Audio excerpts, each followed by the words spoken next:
soulever un nombre d'attaques de la question parce que ce que j'ai entendu ce matin, c'est en fait l'état de tous ces États, plus, moins, plus, milieu. Mon intervention s'intitule Repenser la politique macroéconomique en période de... Est-ce que je peux après oui. Bien. Donc, je disais que mon intervention s'intitule Repenser la politique macroéconomique en période de transition démocratique. Cette intervention défend une idée, une seule, la nécessité de reconsidérer le périmètre de la politique économique en prenant en considération les facteurs politiques. C'est important, pourquoi?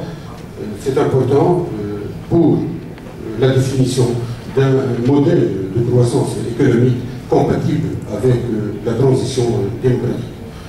Avant de repenser la politique macroéconomique, comment est-ce que les économistes la pensent? Très brièvement, ils ont fait beaucoup de théories. La politique économique est envisagée par les économistes comme un problème strictement technique. C'est un problème de détermination du choix de l'instrument optimal pour atteindre un certain nombre d'objectifs sous un certain nombre de contraintes. C'est un problème technique, au sens, c'est un problème mathématique qui a toujours une solution si certaines conditions sont remplies.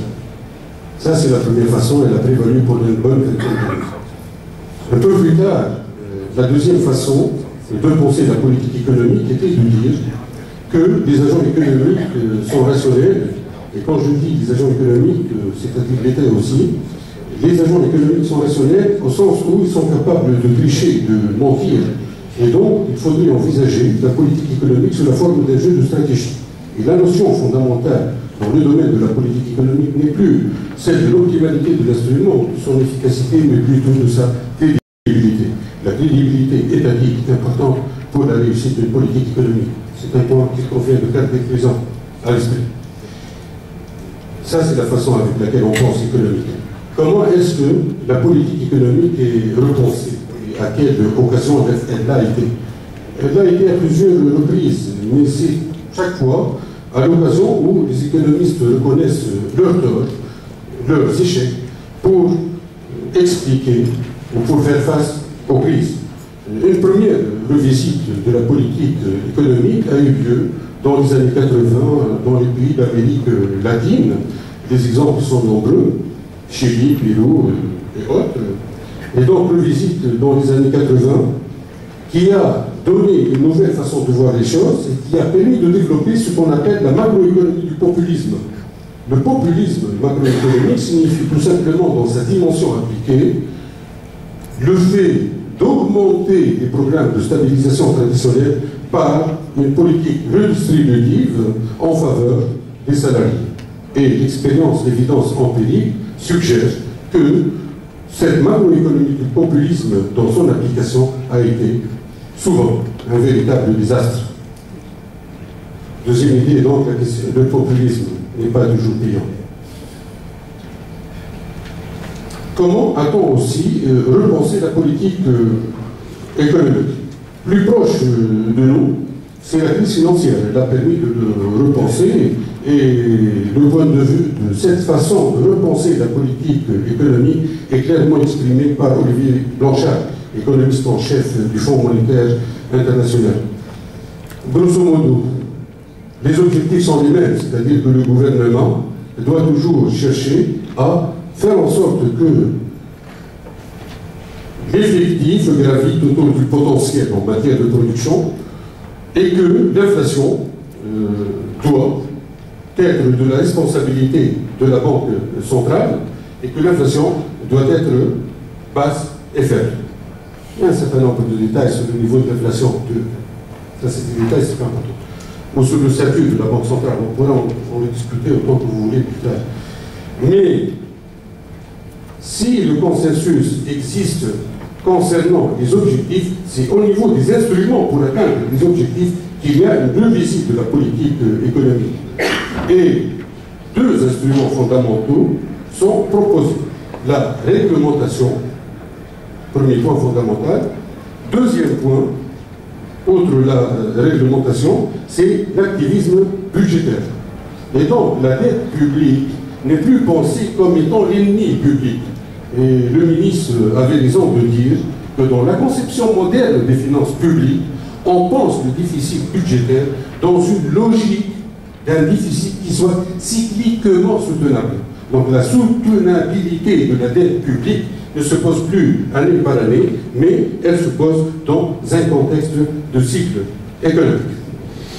Alors, qu'est-ce qu'on peut dire en plus de...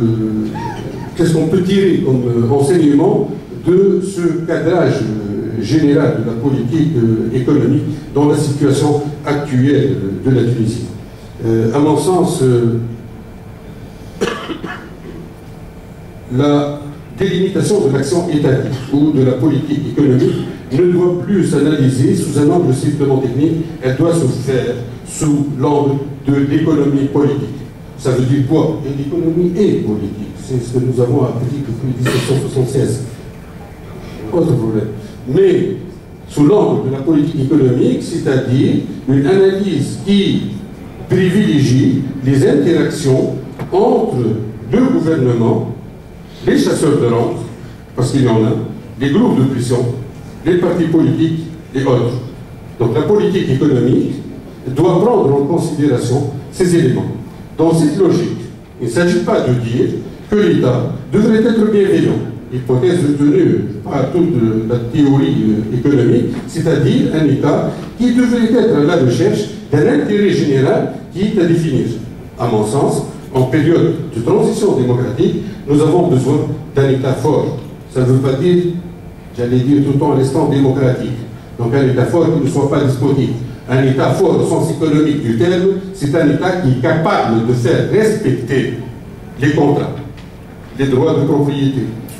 On peut revenir à l'ordre pour expliquer ceci. Mais nous avons aussi besoin d'un État qui soit engagé, qui donc doit lui-même être soumis aux règles de la société et être capable de faire respecter le meilleur ensemble d'institutions économiques. Et de mon point de vue, pour que la révolution ne dégénère pas en régression, et les exemples historiques sont nombreux, ce sont 13 cas de pays qui ont connu ce type de problème, 113 moins 56. La différence, c'est les pays qui n'ont pas réussi. Je n'ai pas de commentaire.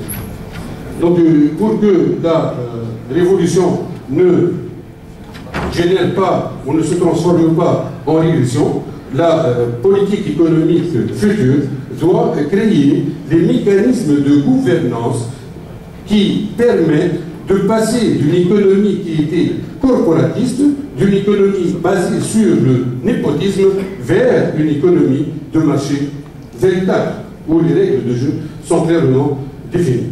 Ceci m'amène donc au fond de la question.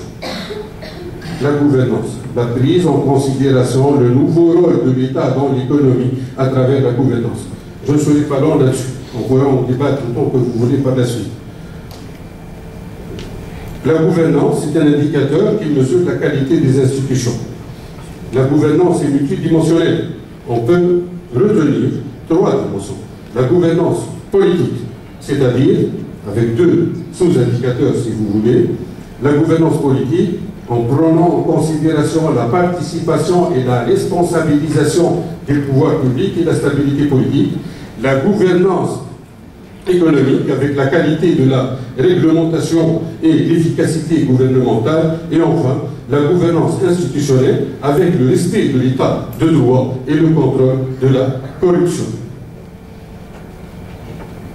Même si les définitions sont nombreuses, et même si les indicateurs de ce qu'est la gouvernance sont nombreux, puisque chacun de 6 éléments que je viens d'évoquer maintenant peuvent être eux-mêmes déclinés en différents sous-indicateurs, sous-éléments, il faudrait comprendre que la gouvernance renvoie toujours à l'articulation entre l'État, le marché et la société civile. Et en fonction du mode d'articulation, la gouvernance sera qualifiée de bonne et ou de mauvaise. Une bonne gouvernance, c'est tout simplement une gouvernance inclusive qui prenne en considération la liberté, qui prenne en considération le fait que le gouvernement rende compte de ses actes. Voici donc un peu l'idée qu'il convient de garder présent à l'esprit, de considérer, lorsqu'on voudrait développer en période de transition démocratique, un nouveau modèle de croissance économique. Donc, ce qu'il convient de retenir ou de garder présent à l'esprit pour le moment dans le cas de l'économie tunisienne. Jusqu'en 2010, le jalon manquant en matière de gouvernance a été la participation et la responsabilisation. Sur une échelle qui varie de moins 2,5 à plus 2,5, nous avons un score de moins 1,24. Ça veut dire que nous sommes très mauvais. Ce n'est pas un jugement de valeur.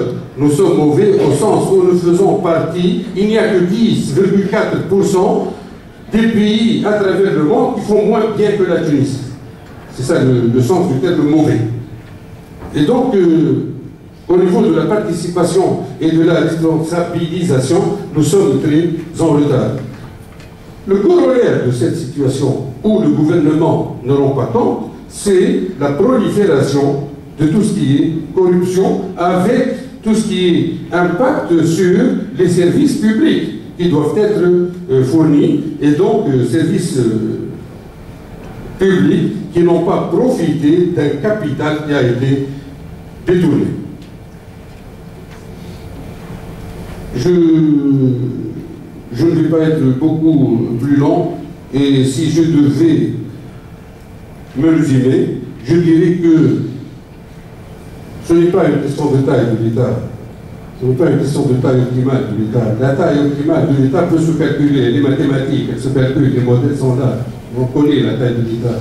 À partir de quel moment on pourra dire que cette intervention de l'État est optimale ou pas? Ça, c'est un problème formel qui se fait sans difficulté particulière. Moi, je dis qu'il faut élargir notre façon de voir, notre façon de penser l'État. Et en fait, lorsque nous nous inscrivons dans la lignée principale de l'économie qui pense l'État en l'extériorisant du marché, elle ne peut le réintroduire dans l'analyse qu'à travers ses fonctions. Donc notre raisonnement dès le départ est biaisé. Il faut avoir une vision de l'État. Il faudrait réinventer cette vision de l'État. Et moi je dis que la dimension gouvernance est importante. En synthétisant, le message est le suivant. La réussite future du pays dépend du sentiment de participation, de justice et d'équité. Si nous sommes pauvres, ce n'est pas parce que nous n'avons pas les moyens, c'est tout simplement parce que nous sommes sans foi. Voilà, je vous remercie.